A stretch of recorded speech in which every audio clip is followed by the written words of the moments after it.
Hi, so Pantone came out with their spring and fall colors. So I am trying to match the colors with my embroidery floss. Look at my amazing collection. looks pretty wild if I look at it like this. Like, wow, that is every single color that they have of the pearl cotton DMC embroidery floss. All of it, every single one. This is like the first thing that I collected.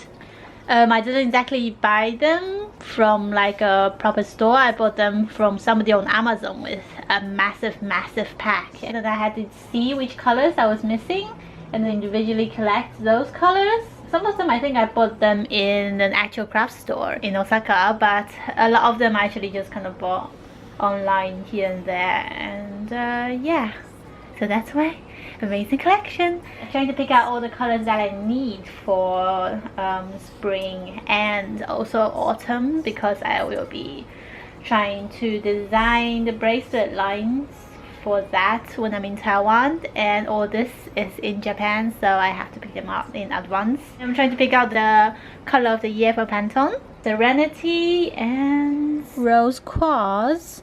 I'm thinking maybe the lightest color of the dust rose, which is this guy. It kind of matches, but I feel like maybe it's a bit too pink. Like this rose quartz has kind of more of a warmer undertone to it. It is also quite grayish. Maybe it's just my Mac screen though. It's really hard to pick out colors just through the screen. I'm really considering maybe I should buy the color packs from Pantone, but some of them can get really expensive, and much rather just pick it out from my Mac screen. Won't be able to get a super accurate anyway, because the DMC color selection for my embroidery floss is exactly of all of the colors in existence. So I'm thinking maybe I will go with this really light pink, or maybe I might actually go for the lightest color in Salmon, which is here, which has a lot more of like a peachy feel to it. You probably can't really see much difference on camera. I don't know. In person, it does look pretty different though. This is like way too light, but I guess like rose quartz is kind of like see-through-ish. You kind of imagine to be super air light and see-through. I guess in that case, this color will be quite good, but I think the color on its own looks sort of weak, whereas this salmon light color looks really pretty on its own. Color Serenity is so easy to pick out. This is my first pick. It's this guy. It's the lightest one from the cornflower blue. It looks just like it. It's perfect. It's perfect. So now I gotta decide on my rose quartz color that goes with Serenity. I quite like this light pink. There's something quite quartz-like about it, but I feel like maybe it's a bit too light, and it together with this blue color, this looks too babyish. I think this is quite a nice match, the lighter salmon. If I put these two together, I feel like the blue still stands out a little bit more for me than the pink. But here, the strength is kind of the same. Maybe the pink should be a little bit weaker, but I don't know, maybe it's good that they kind of can compete with each other and not one color outshine the other.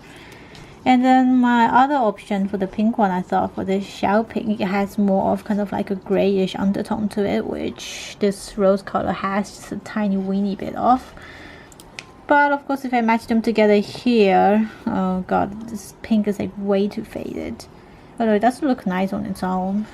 Oh, I don't know. I think I might go for this one, which is the lightest salmon and the lightest cornflower blue for Rose Quartz and Serenity. So I've got a little file here. These are all the colors from the fall winter 2015, and these are the colors that I picked out for my line. This is for this year, and this is for spring this year. And I think these are the colors that I'm going to use. They're not exactly concrete yet, but I think, yeah. So I got this two down here. And let's pick the salmon, kind of like a minty color, and the yellow color next. Okay, so this is my final decision. of the colors for Pantone Spring 2016.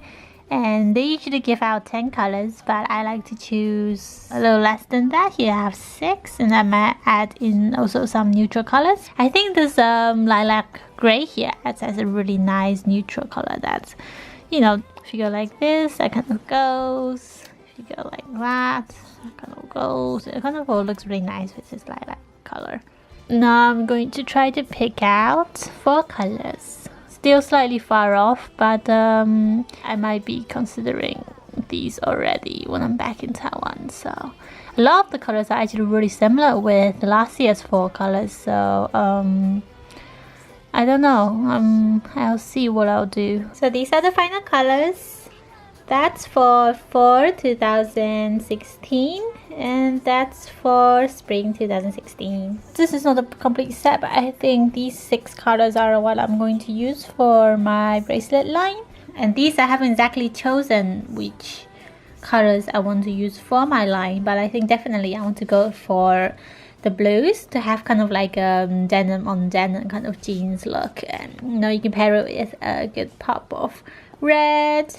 You pair it with something that's more like a copperish color, or even like a nice mauve pinkish color. Yellow looks pretty nice with like the whole denim look, so I think I might go for that. But I'm gonna wait for the runway for the 4 collections and see what's on the runway and what's in and what I like, and get inspirations from that. But yeah, I'm gonna take this back to Taiwan so that I can think about that while I'm away. But for now, I'm probably just going to focus on the summer colors. Looks pretty nice. I really like the color combo of this. It's not too pastel-like or baby-like, because I have quite a strong pop of coral and yellow here. But without this, as you can see, that just looks very baby-like. But with this too, it just adds like a nice freshness of summer, and yeah, I think it will look really good.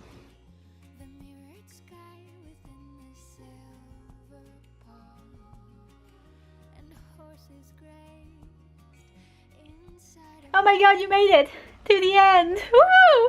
The process of picking out colors from my Embroidery Floss collection is so long. If you want to go through the inner workings of my brain while I do the color matching, this is basically how it looks like. Of course, I don't blame you if you kind of got bored halfway through, because this process is very tedious and long. I guess if you actually stopped halfway through, then you wouldn't be watching this right now. So all of you people right here are people who made it through the whole process with me, so thank you. All these YouTubers that I watch, the comment section are always filled with people talking, and it's just so sad to see my comment section and nobody's around. If you feel like talking to me, you can go to the comments below and tell me how you choose your colors for your jewelry line, or for I don't know, whatever else you make. How do you pick out colors? What are those decisions based on, and what sort of thing inspires you? I would love to know. I personally follow the Pantone colors that they come out with twice a year, and then I pick out the colors that I actually like within that, because I'm just starting off and it's kind of easier that way. That's how I pick out my colors. And yeah, talk to me. And please subscribe to see more of my face and to hear more about my business and my crafty life. Yeah, bye.